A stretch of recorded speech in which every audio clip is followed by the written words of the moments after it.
Hello, and welcome to the Alpha Male Podcast. The podcast where we own our manliness. We don't apologize for what we are. Made in the image of God, strong, dominant, and in control. We come at manliness the right way, from the truth, with God at the center. Today's episode is going to be another episode of Manly Pursuits. It seems like the feedback on that has been positive. So we'll put in the bio and then roll into the topic. Don't forget to like, subscribe, leave a review, hit some stars on the podcast. If you want to check out stuff while you're listening, you can go to goodshepherdtraining.com. Before we roll into that, don't forget to like, subscribe, and comment, leave a review of the podcast if you've listened to it before. Your one-stop shop to find out more, to see pictures, to contact me, to support anything like that is goodshepherdtraining.com. All one word, goodshepherdtraining.com. With that, the bio and then the topic, guys. Who's the guy talking to you through the microphone? First and foremost, I am a Christian. I make no apologies for that. God is number one, and I want to honor that and honor Him. I grew up hunting and fishing in the backwoods of the southeastern United States. I joined the Marine Corps at 17. I did a couple of combat tours in Iraq. After my combat tours in Iraq, I was an urban warfare instructor for the United States Marine Corps, teaching urban warfare and desert warfare to Marines and other military forces. After that, I worked for LAPD as a sworn peace officer. I worked regular patrol assignments, more specialized assignments in law enforcement. Was in that for a lot of years. I also served the United States Army, both full-time and part-time National Guard. I guess I should say that my primary MOSs in both were infantry. I started shooting competition even before I joined the Marine Corps at 17. In fact, by God's grace, with the talents He's given, even won a gold medal before I joined the Marine Corps at 17. I've won more competition shooting matches than I can honestly remember. State rifle and pistol champion a few times over. West Coast regional rifle champion.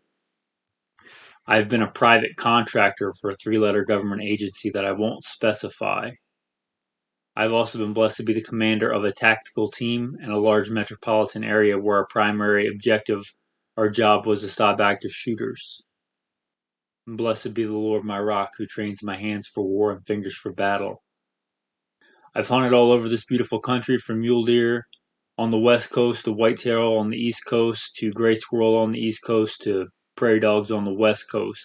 I have been a professional hunter and guide of all kinds of game. Professionally hunted things like buffalo and elk and deer and exotic species. I have slain wolf and bear and all manner of beast. And I don't apologize for it. FBI certified, NRA certified, firearms instructor, professional firearms instructor for a lot of years. But if you ask me what I am, I'd say first and foremost, I'm a servant of God, a student of the Bible, a teacher, a preacher, and a fisher of men. Okay, today's episode of Manly Pursuits is going to be on hiking. What is hiking? I don't think we need to argue about semantics. I don't think we need to look it up on dictionary.com or Merriam-Webster. I think you all can picture in your mind what hiking is and is not. I'm sure there's some thing like ambulatory locomotion, cross-country, blah, blah, blah. And it's called by many different names. In the Marine Corps, we called it humping. In the Army, we called it rucking. But the most common vernacular is hiking. Now, you heard a little bit about my bio, and I guess before we go on, I should mention a little bit more as it pertains to hiking or rucking or humping. I was an infantryman in the Marine Corps, and as you can imagine, I did more than my fair share of hiking, of humping, of rucking, with ridiculous amounts of weight. If I never humped after that again, it would have been more than my fair share, but I have since then. well, however you want to define it, hiking. In fact, I went hiking today. The farthest I've ever hiked in one day, however you define hiking, traveling cross country overland, was 52 miles. I was blessed by God to work up to doing 52 miles in a single day. I backed off of that. I did that because I read that great Zulu warriors could travel 50 miles in a day and fight a battle. If that interests you, you can go back and listen to an older episode, Great Warriors in History. But I did that, but I don't know how healthy that is. I'm not saying that hiking is not healthy. It's very healthy, but going 50-something miles in a day I don't think is very healthy. I think there should be a good balance between upper body and lower body strength. A lot of men go too far the other way and, skip leg day. But as a man, as a warrior, I have a little saying, I don't know if I came up with it, but I've never heard anybody else say it, is that in order for your hands to do any damage, your feet first have to get you there. So don't skip leg day. But I think if you're doing, 20, 30, 50 miles in a day, your upper body is probably suffering. But I still like to hike. I still enjoy it. I was out hiking today, mostly teaching the puppy how to hike. If you've been listening to most of the podcast, you'll know that I've been blessed with a Rhodesian Ridgeback who's about 15 weeks old, and he's just starting to get the hang of healing and actually doing what he's supposed to instead of just being a puppy and wandering around. 15 weeks old now. So I've done quite a bit of hiking in all kinds of climates and all kinds of terrain. And that's one of the beautiful things about hiking, and one of the reasons I wanted to get into this early in the manly pursuits is just about anybody, just about any man, and I won't say any man because some people may have such a disability or true physical limitations that they can't. But aside from that, the vast, vast, vast majority of men can hike in almost any climate and almost any terrain. You could even do it. Most alien environment, I think, for humans is an urban environment. I think you could even hike in an urban environment. You could probably even hike. Well, I know because when I went to Manhattan, I hiked across it. But you could pretty much hike in any kind of climate and any kind of terrain, from the hot desert to the cold mountains. You can hike. And it has a very low barrier of entry, monetarily wise, and pretty much anything else wise. If you can walk, you can hike. Put one foot in front of the other with a purpose. Hiking. Now, you certainly can spend money on hiking. You could certainly probably go crazy and get all kinds of stuff for hiking, but you don't need to.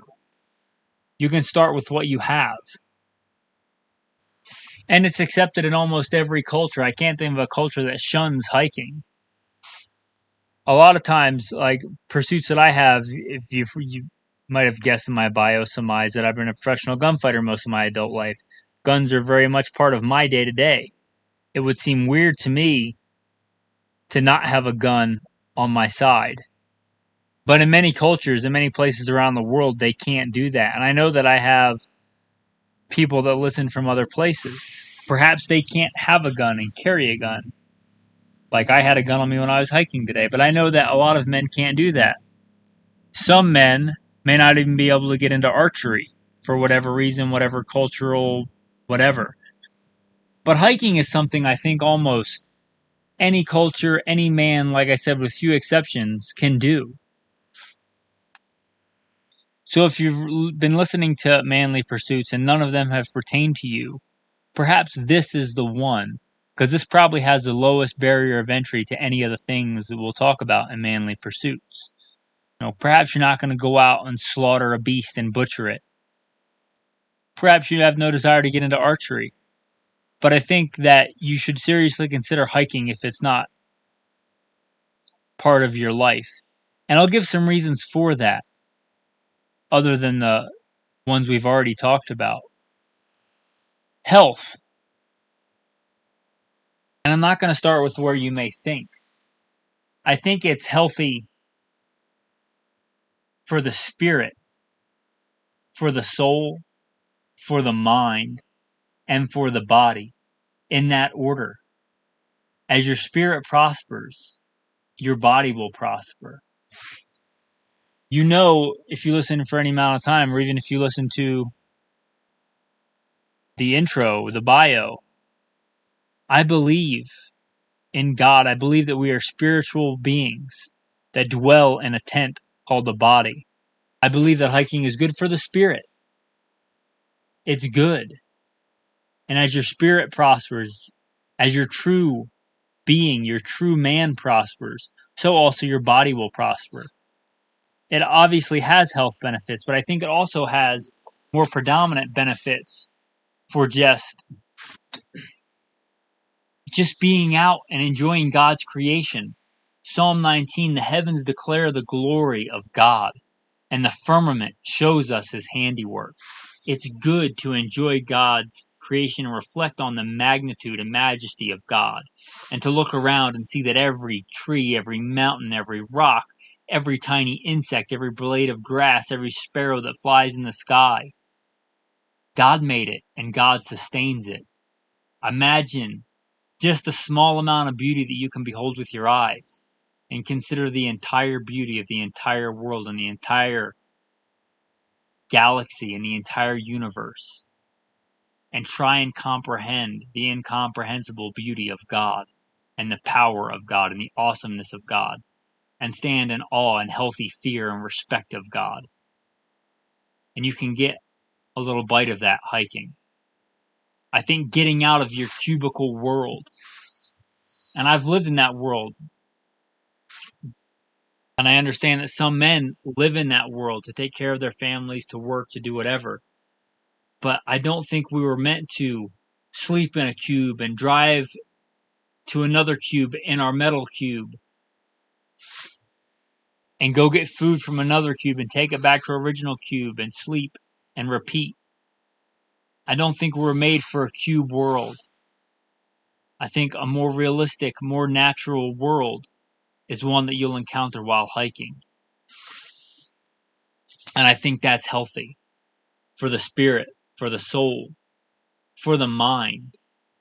It's good for the mind, I think. I don't know, because obviously I have a sample size of me, but I think I get some good, healthy thinking in and reflection in when I'm hiking. I think it's good for the mind to unplug, to get away, to get off the grid. Now, you can hike and listen to music if you want. That's not my thing. Sometimes I'll listen to podcasts or sermons or gospel music, but a lot of times I'll just hike. I think it's good to get out of your normal and get outside. I think that's good for the mind, to let your brain wander. Not a lack of stimulus, but different stimulus. I think that's good and healthy. Healthy for your mind. And also healthy for your body. Hiking is healthy. It's a good... Humans were made to be ambulatory, to walk. They weren't made to sit in a cubicle all day. Kids weren't meant to sit in a classroom all day. I wonder why so many kids have ADD. Is it a problem with the kids or a problem with where they're shoved behind a desk in a cube? They weren't made for that world. They're meant to be outside beating stuff with sticks and running around. Anyway, I'm getting off topic. I think it's healthy. Spirit, soul, mind, and body. Obviously, moving around hiking can be healthy. It can be unhealthy if you do it too much or do it wrong. But I think in general, for the vast majority of people, getting outside and hiking is good and healthy. Spirit, soul, mind, and body. I hope this encourages you to either add hiking to part of your life or do more of it if it's already a part of your life. Like I said, go with what you have. If you decide you want to go hiking tomorrow, get up and go hiking. I don't care if all you have is dress shoes and cotton socks. Don't let that stop you. Last week I was out and about and forgot my gym stuff, and I worked out in rubber boots. So what? I still worked out. I've worked out many a time in combat boots or hunting boots or cowboy boots or any number of things. It might not be optimal, but don't let that be an excuse. As a man, you don't make excuses. As a man, you get stuff done. And even more so as an alpha male. Get it done if you decide you want to do it. But if you do want to get some stuff, where I tell you to start, I'd say with prayer. Obviously, always start with God. He is number one. You couldn't take a single step without him, so don't forget him with the steps that you take. After that, if we're talking about physical stuff, socks. A good pair of socks. I would say a good pair of tight-fitting, 100% polyester socks. Or if you prefer, or if you already have a good pair of 100% merino wool socks. Stay away from cotton socks, stay away from loose-fitting socks. But I'd say that's most important, even more important than footwear. After that, the next obvious place to recommend would be boots. It depends on the terrain. It really does. I went hiking today in what they would consider muck boots. You can look those up if you're not American or from the South. But I went hiking in muck boots today, mostly because it was snowy and muddy outside. Didn't let that stop me from hiking. But one of my go-tos would be the Merrell Moabs. They're great. Obviously, in the Marines and starting out hiking, I joined way back when we had the tricolor camouflage. We still had to iron and polish our boots, but just the black jungle boots. If you're looking to get into hiking in some crazy terrain or different terrain and you want to do it on the cheap, get a pair of surplus jungle boots for $20 or $30 American and break them in. You know, if you get some blisters when you start hiking, that's just probably part of getting your feet tough. Don't let that hold you back. But jungle boots certainly work. Many alpha male have hiked many a mile in jungle boots. If you don't know what those are, you can just Google jungle boots. I'm sure they'll come up. The next thing I would recommend is water. Now, I'm a little bit different. A lot of times, not always, but a lot of times when I hike, I don't take food or water. I just don't consider it a necessity. And I know that food and water and digestion takes up energy, and I want to expend that energy hiking. But I know that most people aren't going to do that. My wife, for instance, likes to drink quite a bit of water when she hikes, and I think a lot of people probably do. So next, I would say water if you want to bring it. You won't die unless you're in like the 115-degree Las Vegas or southern Arizona desert for a day without water, but it might be unpleasant. So next, I'd say bring water. Again, you don't need to spend a bunch of money. Just fill up, an empty plastic bottle and bring that. If you want something fancy like a Camelback, I think Walmart makes like a knockoff brand for $15. I don't particularly like Camelbacks, but if you do, a lot of people do like those. So I would say water is next. And after that, I would say a compass. If you're going to go anywhere. Again, I'm a little bit different. I don't like to stay on a trail. I generally look for the first opportunity or a good opportunity to get off a trail. My wife generally hikes and stays on trails. A lot of people stay on trails, but I like to go overland. I like to go and look at a mountain and be like, oh, that's where I'm going.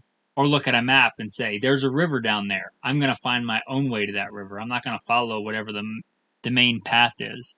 Maybe that's just the way God made me. Maybe that's part of being an alpha male, is that I don't want to go where everybody else goes. I want to blaze my own trail. I don't know. But that's just me.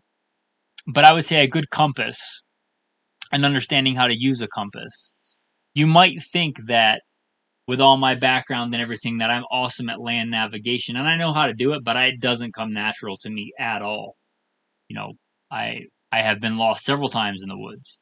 So I would say, and by God's grace, he got me back safely. But I would say next, a compass. They don't have to be expensive. I would say something better. It's always good to have a backup compass, like the little ones that are on a wristband or a watch band. But I would say a decent compass, like a Boy Scout compass, a Lensatic compass, or a map compass. I like the map compasses because they work well. They lay flat. They don't take up a lot of room in your pocket. They are good. I would recommend that next. And then if you're any kind of climate where you could die if you get stuck out, the survival blankets, the space blankets, those things cost $1 or $2. And they weigh almost nothing. And they do work. I have been stuck on the mountains in the wilderness of Idaho, and they do work.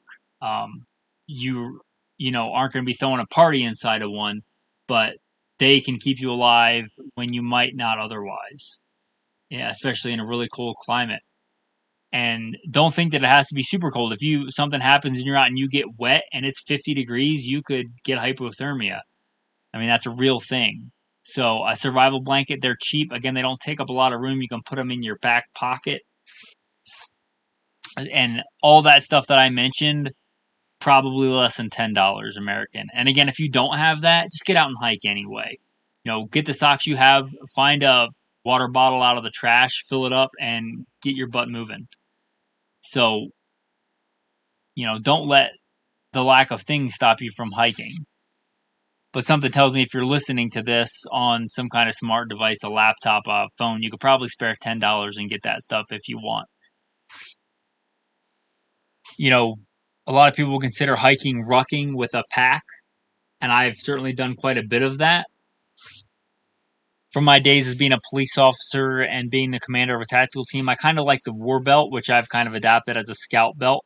I may do a whole episode on that, but that's kind of how I prefer. But a lot of people like to hike with a pack. I think maybe just the Marine Corps and hiking with ridiculous amounts of weight, way more than is, I think, healthy. It kind of got me out of that. I'll still hike with a pack if I need to, but if I can carry stuff another way on my hips, I generally do. But, hiking with a pack is its own kind of art, and there's a lot that goes into packing a pack, right? Putting the heavy stuff on the top, close to your body, and making sure the weight rides on your hips and not your shoulders. There's a lot that goes into that, and perhaps that's its own episode. But I would say start hiking with something. If you want to take a pack, if it's easier, a lot of people just have, an old pack laying around. If you want to take a pack, by all means do. I actually just got a pack for the puppy. That's one of the reasons I got that breed. His father was 120 pounds, a big, tall dog. They're meant to go 30 miles in a stretch, and follow a trotting horse. That's one of their breed standards, as I understand it. And hopefully he carries all the water, because I am in Arizona and water is an issue when I go hiking around here. But anyway, if you want to carry a pack, I don't discourage that. It's definitely part of hiking. And something maybe we'll do a whole episode on packs one day. But mostly just get out there and enjoy the beautiful, amazing creation that God created for us to richly enjoy. Get out of a cube and get under a starry or a blue sky. Get a little bit dirty. Get manly. With that, guys, I think we'll start wrapping up the episode. If you think this episode is worth $1, consider going to goodshepherdtraining.com, scrolling down to Patreon and giving $1 or more, signing up.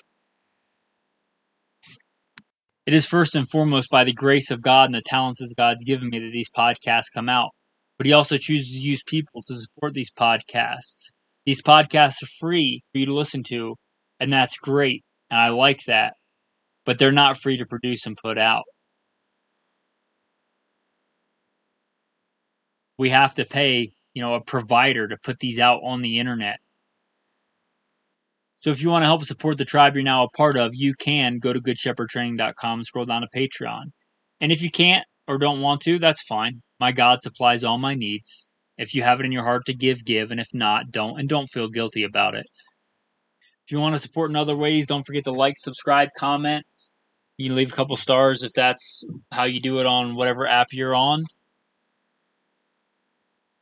And as a thank you for listening, I'm going to throw out the tactical tip. I guess it'll be tactical tips this time, because I've got a few that relate to hiking and they might not come up again, so I might as well give them to you. If you're starting out hiking and your feet are not yet tough, or even if they are and you plan on going a long distance, something I learned in the Marine Corps, a very tight-fitting pair of dress socks. I mean, very tight-fitting so they don't move, and then another pair of socks on the outside of those, like boot socks. Because if those socks rub, and they will, you want them to rub against the tight pair of socks and not against your feet. That will greatly reduce blisters and bloody feet. So that alone. Also, if you're going and you have a way to carry them, and you plan on going a long distance, and that varies from person to person, what you consider a long distance, 2 pair of socks is a good idea. Every time you stop to go to the bathroom or whatever, stop to pee, change your socks. Let the other pair dry if you can hang them in your belt or hang them from your back pocket or on the top of your pack. And then they should be dry, hopefully, unless it's raining or something like that. But hopefully they should be dry by the time you switch again. And dry socks, again, will greatly reduce blistered, bloody feet. And those are miserable when you're hiking. Another one I talked about, water. But it's always good to start out hydrated. It kind of sucks if you start a hike dehydrated. So if you can drink, I've heard it referred to as Israeli overdrink, but drink a lot the night before. Drink a lot the morning of. So you don't have to drink nearly as much on your hike or at all on your hike. But start out super hydrated. And I guess a tactical scripture, one of my favorite scriptures, you'll find in 2 Samuel, and also very similarly in Psalm 18. For by you I can run against a troop. By my God I can leap over a wall. As for God, his way is perfect. The word of the Lord is proven. He is a shield to all who trust in him. For who is God except the Lord? And who is a rock except our God? God is my strength and power. He makes my way perfect. He makes my feet like the feet of a deer. He sets me on high places. He teaches my hands to make war, so that my arms can bend a bow of bronze. Thanks for listening, men. I'm humbled and honored that we have this tribe. And be strong and prove yourself a man. Have a blessed day.